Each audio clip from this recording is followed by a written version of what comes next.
Imagine your entire life savings becoming practically worthless in just a matter of months. Your salary barely covers groceries by the end of the week. Now, this isn't some history lesson from 100 years ago. This is the story of a modern, developed economy that spiraled into a near-total collapse, with inflation rates hitting almost 500%. So yeah, let's dive into this incredible story of economic chaos. Here it is. This is the number that really defines the crisis. In 1984, the small, resilient nation of Israel saw its annual inflation rate hit an absolutely astonishing 445%. I mean, prices weren't just rising, they were exploding. They were changing day by day, sometimes even hour by hour. It's a level of economic chaos that's honestly hard for us to even wrap our heads around. And that really brings us to the central question, right? How does this even happen? This wasn't some slow, gradual decline. It was a complete, catastrophic failure. What on earth? What combination of global pressures, policy mistakes, and just desperate gambles could possibly push a country to the very brink of economic ruin? We're going to unpack exactly that. To understand this crisis, first, you have to meet the main villain of our story. It's a rare and, well, a particularly nasty economic condition, an absolute monster for any government to face. It's called stagflation. So what is stagflation? You can think of it like a toxic cocktail of the two things you never ever want to see happening at the same time. On one hand, you've got high inflation, which means the cost of everything is just shooting through the roof. On the other hand, you have a recession. The economy is shrinking, and people are losing their jobs. Now, normally, these two problems are supposed to be opposites. You get one or you get the other. Having both at the same time, well, that is an economic nightmare. And here's where you can see the impossible trap that stagflation creates for anyone trying to fix it. You know, the standard tool to fight inflation is to raise interest rates. Simple enough.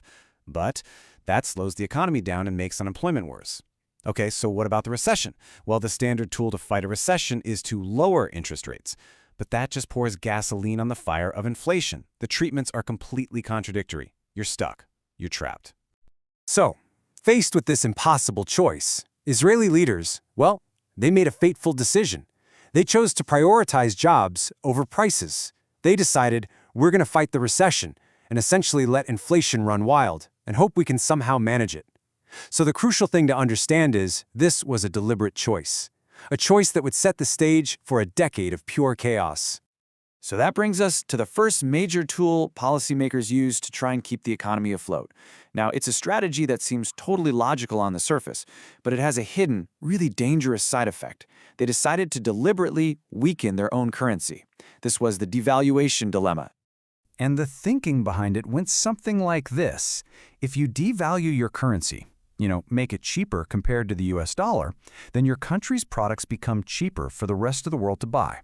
This should, in theory, boost your exports, help your local companies compete against foreign imports, and improve your country's overall financial health. On paper, it's a solid plan to get a struggling economy going again.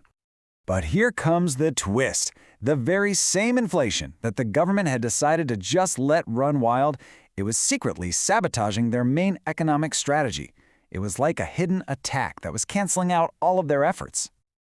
To see how this works, we need to get a key concept down. There isn't just one exchange rate. There are really two. You have the nominal rate. That's the official number you see on the news. But then there's the real rate, and that's the one that truly matters. Think of it like this. The nominal rate is the number on your paycheck, but the real rate is what you can actually buy with that paycheck after everything gets more expensive. It's the real-world purchasing power, and that's where all the damage was being done. And this, right here, this gets to the absolute core of the problem. This quote from our source material says it all. While the government was busy devaluing the currency on paper, that's the nominal rate, runaway inflation was just eating away at its real value, day after day after day. And this table makes the problem crystal clear. Look, if you devalue your currency by 10%, but inflation in your country is running at 20%, well, your exporters are actually worse off than they were before. Their costs have gone up way more than the benefit they got from the devaluation. To just break even, your devaluation has to be at least as high as your inflation rate. They were in a race they could never, ever win. So, realizing they were losing this race, policymakers decided to escalate. They adopted a radical and frankly desperate new policy. It was a systematic, never-ending devaluation known as the crawling peg.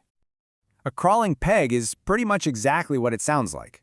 Instead of these big, shocking devaluations, the government started making constant, tiny little adjustments to the exchange rate. It was literally an attempt to crawl just fast enough to stay ahead of the inflation monster that was chasing it.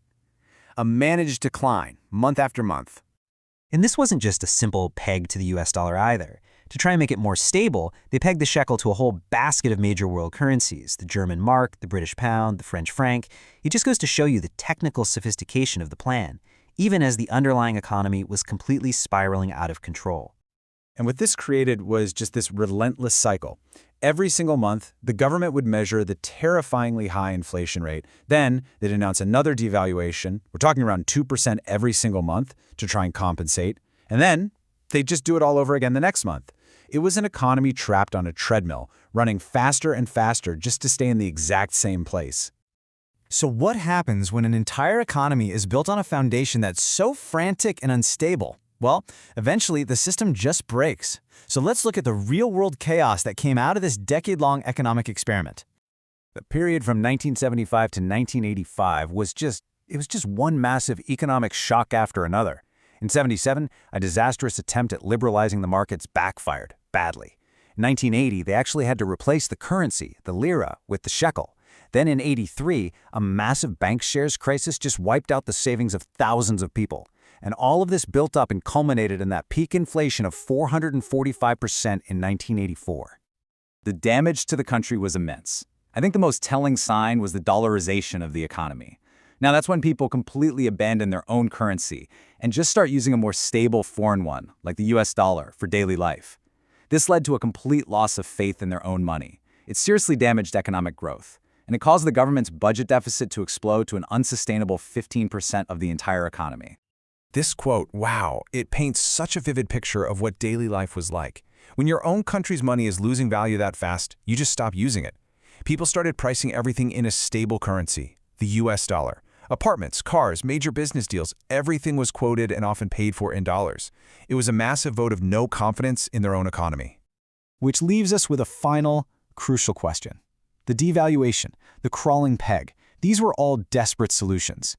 But all they did was feed the inflation monster and create even bigger problems. So when you've tried everything and it's all failed, when your solutions have become the disease, what on earth do you do next? Well, the answer, as Israel would soon discover, required a complete and incredibly painful break from the past.